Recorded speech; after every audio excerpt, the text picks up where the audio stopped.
Hello and welcome back to Anne on Influence, brought to you by The Salt, the first to market nano influencer agency in South Africa and part of SA's #1 influencer marketing group, Infinity. I'm Anne Dolanchik, and as usual, we have some great guests on the show today. This is part 2 of my conversation with Dr. Doug Mattheus and Gordon Muller, aka the Doc and the Guru. So if you've not watched part 1 yet, I urge you to do so. Today's episode is filled with some really great insights.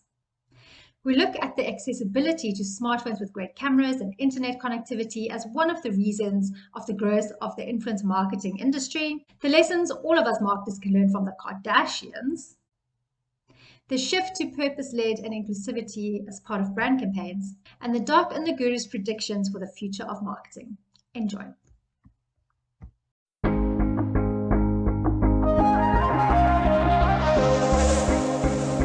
So these days, when it comes to digital marketing, the magic is often found in getting the right person to create and post content. This is where the Salt steps in. We generate and grow a dynamic database of real influencers, real people with real relationships within their highly engaged online communities.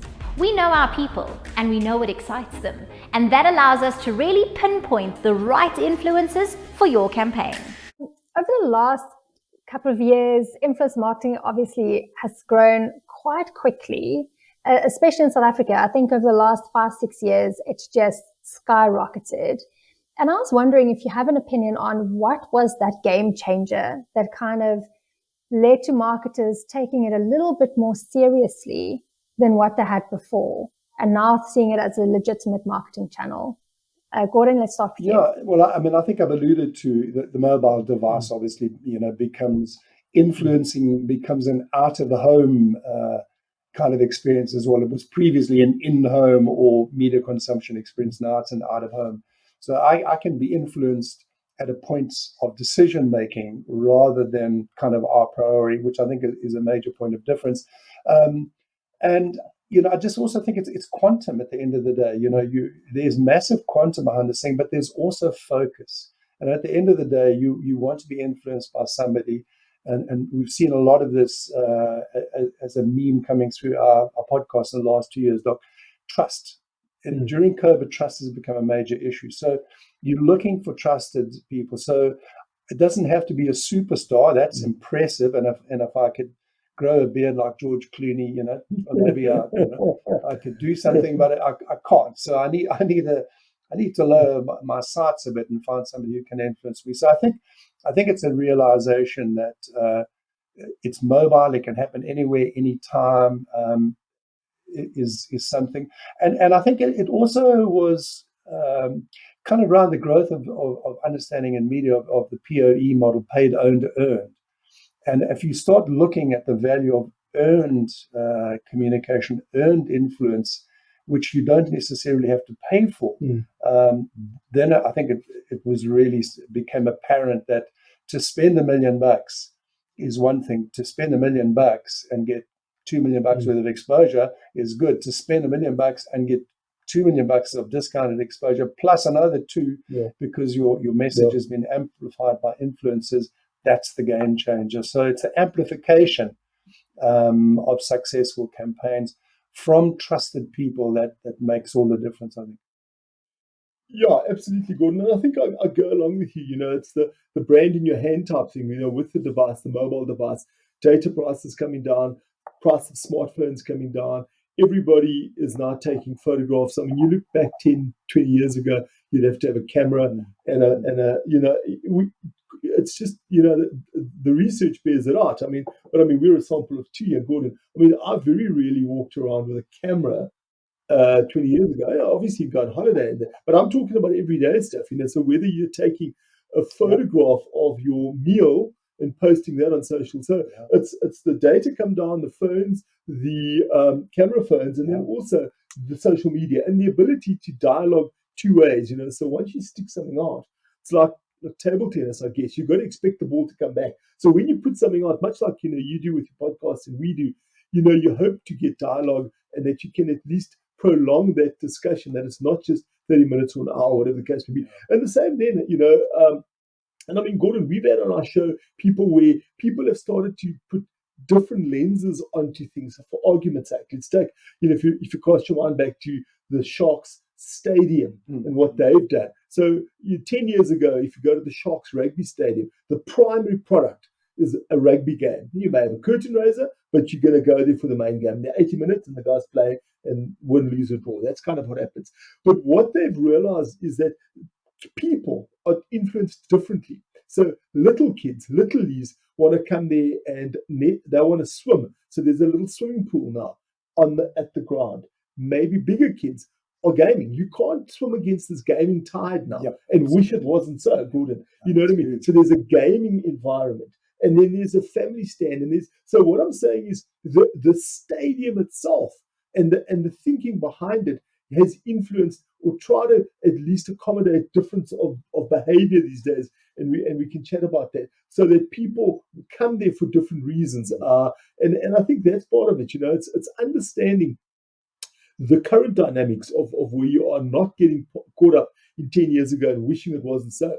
I've also seen and spoken with people where you hear that people wish it was different. And I think the social media thing, has changed the game for me completely because of the two-way dialogue and the real-time dialogue. I mean, but also, I think beyond marketing, there are realities that we've become aware of. I mean, the power of consumer journalism. I mean, if you look at some of the greatest stories broken around the world now, it's because of consumer journalism. Ask Boris Johnson how he feels about consumer journalism. The picture of him having a glass of wine with his mates has backfired a bit. So I think we've recognized from journalism perspective that the power of that can be communicated to marketing as well. I think also a big part of it is that, to your point, that people have become aware of certain things, and we've become a bit skeptical of brands telling us how amazing they are. But if someone else advocates for it who we trust, we're going to give them a go. And then secondly, influencers also potentially put a personality and a face to a brand. So there is that accessibility, that two-way dialogue. We're not being spoken at, but we're having a conversation at the end of the day. So speaking of live communication, I've noticed with alarm what our viewers can't see, that my laptop is just advising me that it's about to crash. So here's my thought. Why don't you rob the next question at the dock while I quickly nip around the corner and get a power cable? So, Doc, you're in the hot seat now. Now you got to really ask the SG standard grade questions. High grade for the old ex-school teacher. I'm just a reformed salesman. I still remember school. We still had standards. That's how old I am. Every time I have to go, like, what grade was that in standards? Exactly. Yeah.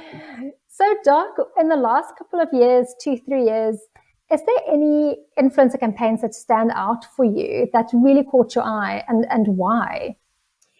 I think, again, I don't think there's one or two that have stood out, but I think I go along with what Gordon says. When you look at, and I look at the authenticity of the person, or I try to judge the authenticity of the person. So for argument's sake, let me give you campaigns that I don't like in my consideration set for me. But I mean, lots of people do love them.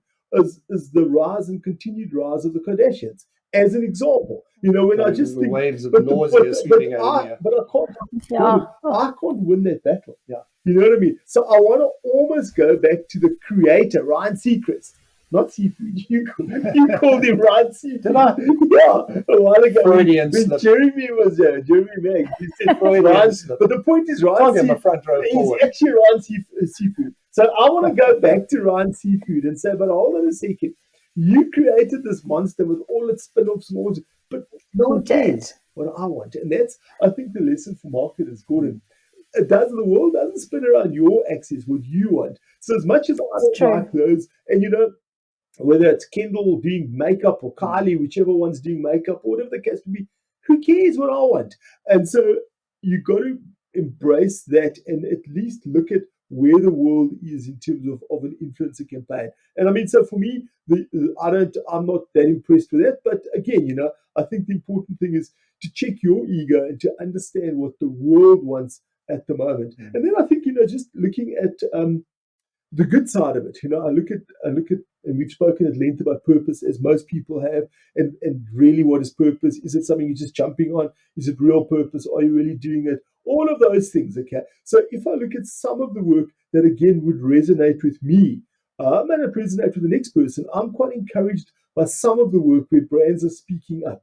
You look at Adidas lately, well, not lately, a few years back, they partnered with a company called Poly, Ocean Plastic. Okay, so then at the Australian Open 2 years ago, all the Adidas-sponsored athletes at the Tennis Open played in recycled kit. In other words, their clothing was recycled. They've got Run for the Oceans. They've got a lot of stuff now where you can at least see what they're doing. A few years back, I think it was Super Sport actually, where they recycled material and the plastic and made it into cricket stumps and bats for bat and ball on the beach. You know what I mean? So those are the give back programs where I can see a brand doing something good for society. And I think that, to me, is far more impressive than, somebody necessarily just punting a product. But, as a marketer, I've done it as well. We live in a world of consumerism. My job, kid yourself not, was to dolly something up and sell it. And so who am I now to criticize the next person because they've used an avenue that just today is called influencer marketing? For me, I think, trying to analyze the answer to your question and is look at who's changed my behavior. Sometimes, if I take my view of women in advertising and the role that they play, it's been my colleagues who've gone into leadership positions. People like Yvonne Johnson don't always like the things she say, but I've taken them to heart and I understand, and they've changed my behavior. So there are those influencers who are close to me because I know their pedigree, I know their insights, and I trust their intellect and integrity. But then there are the bigger guys. I always get mixed up between who's the gorilla lover, David Attenborough or Richard. It's Sir David, isn't it? So, I'm now at the point where I would pay a premium to buy a product that isn't in a plastic bag because of that influence from the BBC. But David Attenborough, I think, is really, for me, is it David or which one? Yeah. Well, his brother is it doesn't matter. We all know who we're talking about. Yeah. The Tarzan guy. So he's changed my view. I mean, I'm desperate now to buy stuff that isn't in plastic packaging. So that's influencer for me. I think we had it on the show. We talked about it. I genuinely would pay a premium for something that wasn't in a plastic package, and that's a game changer. Yeah, and I think Gordon, I look at absolutely, and I think it's all of those, and it's those where you are in your life. When you're 18, I suppose you have a very different view to when you're 40. But the point of the story is, if I look at just changed behavior and I look at recycling and I look at and I don't need somebody to walk around with a placard saying save the earth. I just need to look at the facts, and then I need to maybe be influenced by certain people. But if I look at our behavior as a household, as a family over the last X years, it's changed significantly in terms of that one dynamic, in terms of plastic and awareness of recycling and awareness of all of that. Now, I don't know where, but it's a drip strategy. Sometimes in marketing, it's not just the big bang, the big launch. It's that drip, drip, drip. And you just hope that over a period of time of drips, you get a half a bucket of water. Yeah. And so maybe that's the thing, so wherever those drips came from, I look at, and again, you look at Checkers, and you offshore, so you wouldn't have seen their latest campaign. But the point is, I don't know if you've seen it, Gordon, their ad now with the polar bear in the store and the orangutan and that, because what they've done is also, spoken about, and it's a cute ad, and so it draws you in. There's a kid, there's an animal, so you're already in the right direction. But the message is the important one, and that is about using or buying their range of ethically sourced, responsibly done products, and that's where it's so those are the sort of things. But again, I stress the point, I think it's where you are, and that's the thing with consumer segmentation. and the consumer behavior and understanding your consumer. To take the big paintbrush out, it's very, very dangerous. Sometimes you need the fine brush so that you can paint back to your earlier analogy of color, stay within the line, understand at least your segment. You're not going to appeal to everyone with every message. We know that to be the case. Sticking with your art analogy, though, I mean, I think if I look at a piece of art or listen to a piece of music, I've just finished reading Elton John's autobiography called Me, and if I look at a book like that, what I'm looking for is the integrity of the artist. You can spot a piece of artwork which is technically sound, but integrity is lacking. You just can't bond with it. I enjoyed Elton John's work because it was about him. So that's crucial for me in any successful entrepreneur, in influencer campaign. So, why do I listen to Yvonne Johnson? Because I know she's walked the walk and her opinion is of value to me. She's not talking about stuff she doesn't know. So, what's the flip side of that? I mean, Rassie Erasmus, we all love Rassie. We love the fact that he's wound up the entire rugby world. But when Rassie starts trying to get me to buy Bitcoin, I'm just like, who do you think you're influencing? Seriously, stick to what you know. So that's the key to it for me. Any campaigns that are linked to the integrity of that individual and the product usage under that circumstance work for me. LeBron James just converted to Mountain Dew Rise after 17 years of endorsing Coca-Cola. Now he's discovered that his entire career would have been enhanced had he been drinking Mountain Dew Rise. It's bollocks. Okay, I mean, I can't imagine anybody, unless you didn't know, and if you're under the age of 17 and you didn't know that LeBron James, endorsed Coke for 17 years, maybe you're going have a Mountain Dew Rise. But yeah, I just think that's shallow. So that's the one for me where Pepsi did drop the ball. But there we go. And I think, Gordon, your point is, also talking about, I guess for me, wider societal topics. If you look at, let's take an example. You look at the USA soccer team, women. They now at the next World Cup are going to get paid the same as the men. And that's been a case that's been lobbied for years and years and years. So even if you're not a fan of soccer or you're not a huge outly spoken about gender rights and equal, if you look at the case and you look at some of the main players, Megan Rapinoe as leading the forefront of societal change. If I look at, I don't know if you saw the cover of the American Sports Illustrated now, has got Elon Musk's mother on it, May Musk. And there again, it's breaking ages. And now Sports Illustrated for many years has been criticized because it's stick-thin girls and there's a view of beauty. You look back years ago to Dove with their very first thing called Dove Beauty Sketches, where the sketch artist would sketch the lady who described herself and then somebody else described her. And in most cases, the other person described her more accurately and more beautifully because it's a self-esteem. So there's a lot of those pieces of work that are being done. Anti-body shaming, acceptance across the board, etc. So if you look at all of those, and it's not just an individual, but sometimes an event or an organization that speaks up against something. You look at just in that beauty space, Victoria. And the only reason why these are topical, in case you think I'm going to be using some of those products, Gordon, is it's not coming out. It's hard to come out, Doc. There's only the three of us listening. Only the three of us. And what I'm saying about influencer marketing, I don't think it's just about influencing somebody to purchase.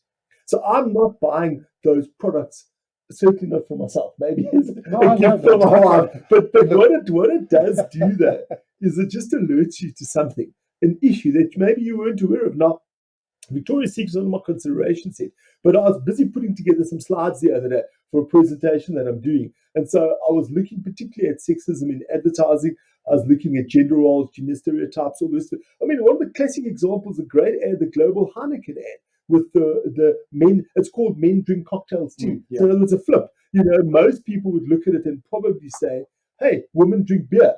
But the ad's not called that. It's not called Women Drink Beer. It's called Men Drink Cocktails Too. And that's an example. So when I look at these pieces of work, I pull them all together and they influence me to at least think differently about something. Absolutely. And I go back to what you said earlier about this drips and different messaging and different where you get it. When I was younger, the big thing was the ozone layer. And everyone was talking about ozone, and that you were getting sick of it. And now I don't even talk about it anymore because miraculously everyone kind of changed their behavior over a long period of time. And hopefully that's what we're going to do with other environmental issues as well, and changing behavior for good. But I think it all comes back to that behavioral science where we're not just punting products. We're punting a lifestyle, we're punting a reputation, we're punting a different way of looking at brands as well. And to your point, Victoria's Secret is busy undergoing a whole refresh of how people see them and perception, by literally having a big inclusivity drive at the moment, because they've always been seen as this heavy sexist brand who only looks at 6 foot tall, beautiful women. I mean, I could never look like that, so it doesn't resonate with me. So people like me who's ordinary, I wouldn't go buy their lingerie. It will be my boyfriend who buys it, who goes like, oh, wow, look at these beautiful women. So I think there's a huge shift in the world at the moment, just that's purpose-led and behavioral-led instead of just buy my things because it's pretty. And I think sometimes, in taking that decision, you got to be, and I want to use the word bold, and it's a bit cliched, everyone's bold in advertising, bold in marketing. But I mean, if I just look at some of the work from Nike on the last few years where they started using a woman breastfeeding as a lead image in their campaign, plus size models as lead images in their campaign for an athletic brand that traditionally has been performance based. Now we know that a lot, if not the majority, of people who buy products are not superstar athletes. They just average Joe like us. We'd go in and go to whatever shop and we'd buy a sweatshirt or a t-shirt or whatever the case may be, and we don't all look like their top athlete. So that's quite interesting how they've used that. They've used the woman's body as an example of showing, they've used women doing sport like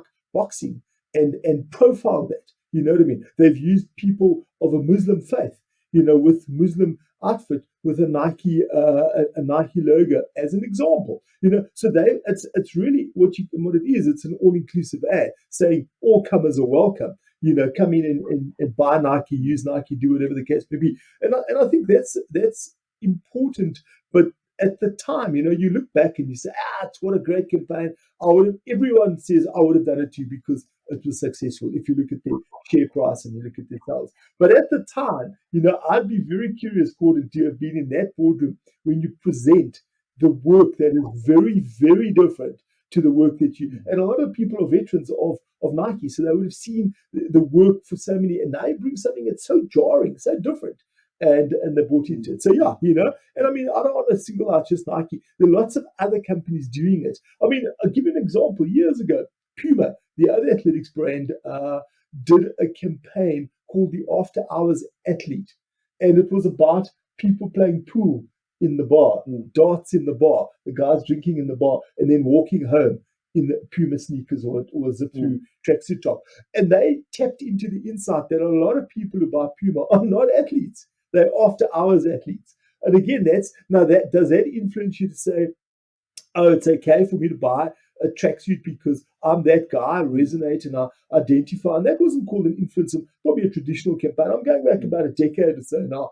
But the point is, I'm just looking at things. As I said, my definition isn't just a narrow one. It's a wide one of changing consumer behavior through some sort of influence. And certainly they allowed the average Joe to buy their kit. In fact, they encouraged the average Joe to buy their kit. Yeah. So, gents, what do you think influencer marketing has in store for us over the next 5 years? And I know that's like an infinite amount of time when it comes to anything digital. But what's those main things you think is going to change or evolve? What's the next step that we're going to see?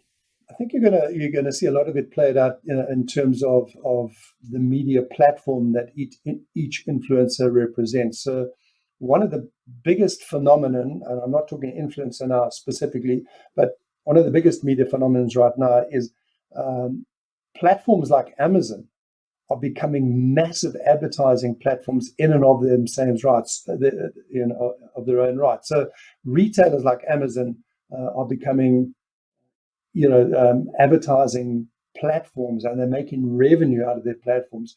And I think we're going to see the same sort of thing happening with influencers now, which is monetization of your platform. So influencers obviously want to monetize for their own personal gain, but somewhere along the line, I think, looking at those influencers actually selling, the stuff that they're influencing, it has to be done with credibility. It has to be achievable. I have to be buying stuff from people that I actually believe in. But I do think it's going to shift in that, you're going to go beyond just the messaging of endorsement, of influence, to the, okay, if you were influenced by my decision, then here it is. This is what you should do. And it's our special this week.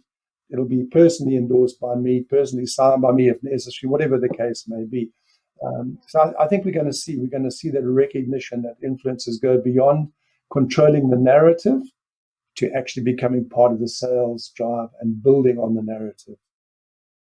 Agree. And you, Doc, what do you think? I think from my side, I guess as if I just look at our local market, and I spoke earlier about data prices, and I spoke about smartphones.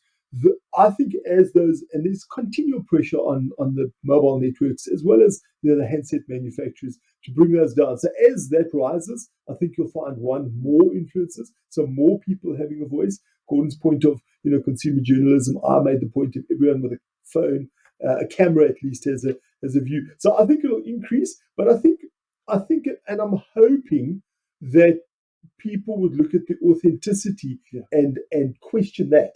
My point of, I look at the messenger, and do I buy the messenger before the message? I think for me would be an encouraging sign, so that you weed it out. The problem though is it's so difficult, because one is what is good for one is not good for the other, and there is no one size fits all. So I think the easier answer, I think, will be a growth in influencers across the platform, and I think the more difficult answer is to try and find your level of authenticity, whatever that may be.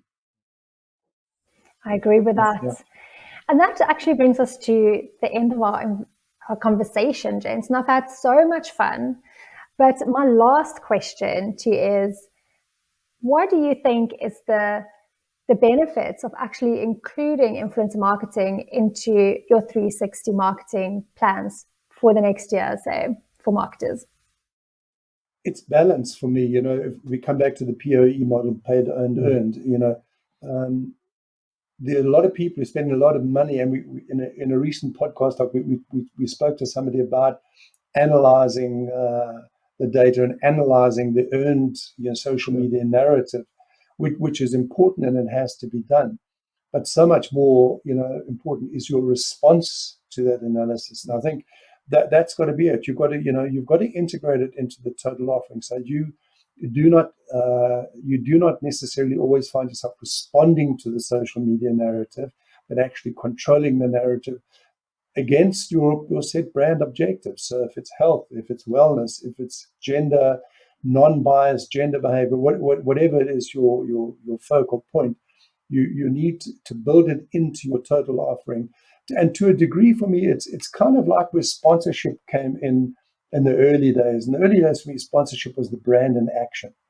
This is what we claim to do. Look at us, we sponsored. There you see it played out at ground level. So in many respects, for me, social influencers are the brand in action on a personal level, right down to the nano and micro influencers. Yeah, and Gordon, I agree with you. And I think the up and the downside of linking a brand. And again, I've had the benefit of working with, they probably weren't even called influencers as called sportsmen or endorsements, ambassadors, brand ambassadors, whatever. The fact of the matter is they were paid to do a job for us, but they were so linked, good or bad behavior, to our brand. Now, you've got to be so careful, because a lot of the times you embracing people, well, the people are living their own lives. You can't control their behavior every day. Sure, they sign a piece of paper and it says, I'll do this, I won't do that, I won't do this, I will do that. But, you can't monitor it. And I've had a number of calls where, people would stray off and not and it has an impact on the brand, because invariably they'll be either so linked to the brand through association or physically linked to the brand. In other words, what I'm saying is they'd be driving a car with your name on, wearing an item of clothing representing the brand, and so you've got to also manage that.